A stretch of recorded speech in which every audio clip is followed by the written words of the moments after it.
দুপুরবেলা মায়ের হাতে কষা কষা মাংস ভাত খেয়ে একটানা ঘুম দিয়ে বেরিয়ে পড়েছি নিরুদ্দেশে। আরে ভাই, নিরুদ্দেশটা আবার কোথায় জানতে হলে কিন্তু ভিডিওটা পুরো দেখতে হবে। বাই দ্য ওয়ে, যারা যারা আমার চ্যানেলে নতুন তারা কিন্তু আমার চ্যানেলটাকে সাবস্ক্রাইব করে দিও। আর হ্যাঁ, এটা কিন্তু আমার চ্যানেলে নতুন ভিডিও। তো চলো দেখা যাক আজকের ডেস্টিনেশনটা কোথায় আছে। তো হাঁটতে হাঁটতে আমি চলে এসেছি বাজারে। বাজার থেকে এখন অটো ধরবো।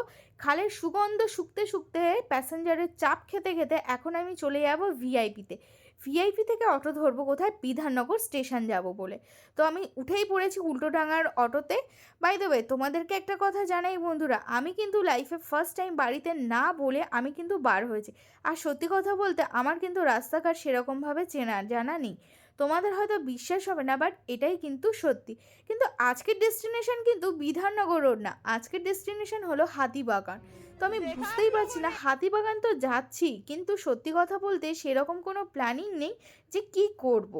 তো চলো, আমি চলেই এসেছি এখানটাতে হাতিবাগানে। হাতিবাগানে এসে দেখি অর্ধেক দোকান খোলাই নেই। তো আমি এদিক ঘুরছি ওদিক ঘুরছি, কিন্তু আমি কনফিউজ কি করব। বাই দ্য ওয়ে, আমার কাছে তো ক্যাশই নেই। আমি কিন্তু 100 টাকা নিয়ে এসেছিলাম। আমার এখন খুব চিন্তা হচ্ছে আমি এখন কোথায় ক্যাশ পাবো। তো দেখা গেল এখানে কিছু জুয়েলারির দোকান রয়েছে, এখান থেকে নয় কেনাকাটা হবে, কিন্তু প্রথমে আমাকে ক্যাশটা তুলতে হবে। তো ঘুরে ফিরে দেখা গেল এই এইচডিএফসি এটিএমটা। তো চলো এখন ক্যাশ তোলা যাক। তো লাস্ট ফিনিশিং আমার হাতে 500 টাকা চলেই এসেছে। কিছুই না, আমার 500 টাকাটা খরচ হবে আজকে এই ভিডিওর চক্করে। তো চলো এই 500 টাকা দিয়ে কী কেনাকাটা যায় সেটাই ভাবি। ভাবতে ভাবতে চলে এসেছি মেন রোডের উপরে। মেন রোডে এসে দেখি একটা কাগজে ফুলদানির দোকান রয়েছে। তো ভাবলাম ওখান থেকে কিছু কেনাকাটা করা যাক। তো এই গাছের এই পাতাগুলো নিয়েছিলাম, আমার খুব পছন্দ হয়েছিল। আমি অনেক কিছু ভাবছিলাম কিনবো, কিন্তু আমি ভাবলাম না, শুধু ফুলদানি কিনলেই হবে না, আরও কিছু কেনাকাটা করতে হবে। আর আমার কাছে যদিও বা 500 টাকা ক্যাশ রয়েছে।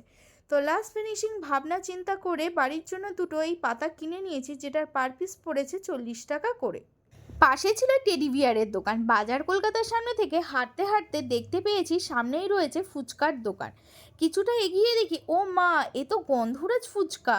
তার সাথে রয়েছে পুদিনা পাতার জল আর রয়েছে তেঁতুলের জল। ফুচকা দেখে কোন মেয়ের লোভ সামলানো যায় বলো ভাই। তো চলো খাওয়া যাক। এটা হচ্ছে বাজার কলকাতার অপোজিট সাইডে রয়েছে, যেখানে কিনা 20 টাকা 6টা করে আপনার ফুচকা দেওয়া হয়। তো চলো ফুচকাটাকে খাওয়া যাক। ফুচকাটা কিন্তু খুবই ভালো ছিল আর খুব ঝালও ছিল। পুদিনা পাতার জলটা কিন্তু তোমরা অবশ্যই ট্রাই করো। দোকানদারের ব্যবহারটা সত্যি কিন্তু ভালো ছিল, তোমরা ভিজিট করলে অবশ্যই বুঝতে পারবে। তারপরে এখানে ফ্রি ফুচকা খেয়ে দিয়ে সামনের দিকে এখন আমাকে এগোতে হবে, কারণ আমার এখনও শপিং অনেকটাই বাকি আছে। তো সামনে কিছু দূর এগিয়ে গিয়ে দেখি একটা জুয়েলারির দোকান, আর এখান থেকে আমার একটা কানের পছন্দ হয়েছিল, যেটার দাম ছিল 30 টাকা। তো এই কানেরটা কিনে এখন সামনের দিকে এগোচ্ছি। এগোতে এগোতেই দেখছি যে এখানে রয়েছে কিছু কুর্তির কালেকশন। হ্যাঁ, হাতিবাগানে এসে যদি কুর্তি না কেনো তাহলে তুমি কি কিনলে, আমার মতে তো সেটাই মনে হয়। আমি যখন হাতিবাগানে আসি অবশ্যই কুর্তি কিনি।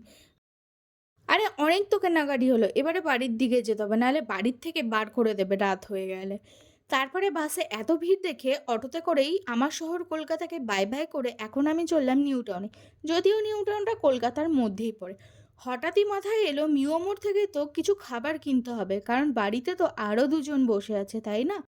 ও, দুজনের কথা বলতে গিয়ে আরও দুজনের কথা মনে পড়ে গেল।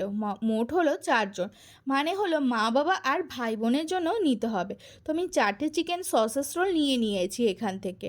চিকেন সসেস রোল আমার নেওয়া হয়ে গেছে। লাস্ট ফিনিশিং আমাকে এখন বার হতে হবে মিয়ামোর থেকে, কারণ এত ভিড়। 15 মিনিট দাঁড় করানোর পরে তারপরে উনি আমাকে দিল। তো মাটির তলা থেকে ইঁদুরের মতন সুড়ঙ্গ দিয়ে সাবওয়ে দিয়ে পার হয়ে আমি এখন চলে এসেছি মাটির ওপরে। ভিআইপিতে এসছি। এখন ভিআইপি থেকে আমি অটো ধরবো, অটো ধরে লাস্ট ফিনিশিং আমাকে বাড়ি যেতে হবে। আজকে তো ভীষণ টায়ার্ড। তো বস, এই গরমের মধ্যে তো বাড়ি চলেই এসেছি, জল টল খেয়ে দিয়ে, ফ্যানের হাওয়া খেয়ে দিয়ে। এখন আমি তোমাদের সাথে শেয়ার করব যে হাতিবাগান থেকে আমি কি কি কিনেছি। তো চলো তোমাদের সাথে শেয়ার করি কি কি কিনেছি। তোমাদেরকে বলেইছিলাম যে ওই দোকানটা থেকে আমি দুটো পাতা কিনেছিলাম। একটা ছিল এই ধরনের, এটাও তোমার পড়েছিল 40 টাকা। তো এটা আমি বাড়িতে জাস্ট তোমাদেরকে দেখাচ্ছি, এটা এখানে সাজাবো না। আর এই পাতাটা কিনেছিলাম, এটাও ছিল 40 টাকা। লাস্ট ফিনিশিং তোমাদেরকে তো কুর্তি দেখাতে আমি ভুলেই গিয়েছিলাম, যেটা আমি কিনেছিলাম এই কুর্তিটা পড়েছিল 200 টাকা। হাতিবাগানে কিন্তু অনেক কম দামে ভালো ভালো কালেকশান পাওয়া যায়। আর এই কানের দুলটা কিনেছিলাম। তারপরে বোনের জন্য কিনেছিলাম এই দুটো কানের, যেটা কিন্তু সব থেকে আজকে এই পাটের মধ্যে আমার এই পাটটা খুবই ভালো লেগেছে। তো ফাইনালি বাড়িতে চলেই এসেছি, দেখতেই পাচ্ছ। অবস্থাটা খুবই খারাপ, রাস্তাঘাটে এতটাই পরিমাণে জ্যাম ছিল, গাড়ি ঘোড়া, ভীষণ পরিমাণে গরম পড়েছে। তোমাদের ওখানে কেমন গরম পড়েছে সেটা কমেন্ট করে জানিও। আর হ্যাঁ, তোমাদের ভিডিওটা কেমন লেগেছে প্লিজ কিন্তু কমেন্ট করে জানিও প্লিজ। এটা আমার ফার্স্ট ব্লগ, আমার চ্যানেলে এটা ফার্স্ট ভিডিও। তো তোমরা কিন্তু আমাকে এইভাবে সাপোর্ট করো। যারা যারা আমার চ্যানেলে এখনো পর্যন্ত নতুন, তারা দয়া করে আমার চ্যানেলটাকে সাবস্ক্রাইব করে দিও। তো আজকের ফিলিংস, অনুভূতিটা আমি তোমাদেরকে জানাই যে লাইফে কখনো কখনো মনে হয় সব কিছু ছেড়ে কখনো কখনো বাইরে বার হওয়া উচিত। মানে কখনো কখনো নিজেরও ইচ্ছে হয় যে কাউকে ছেড়ে একা একা ঘোরাটা উচিত, তবে নিজের সেফটি বজায় রেখে সত্যি ঘোরা উচিত। আর হ্যাঁ, রাস্তাঘাটে ক্যাশ নিয়ে বার হওয়া সত্যি খুবই প্রয়োজন, যেটা আজকে আমার সাথে হলো।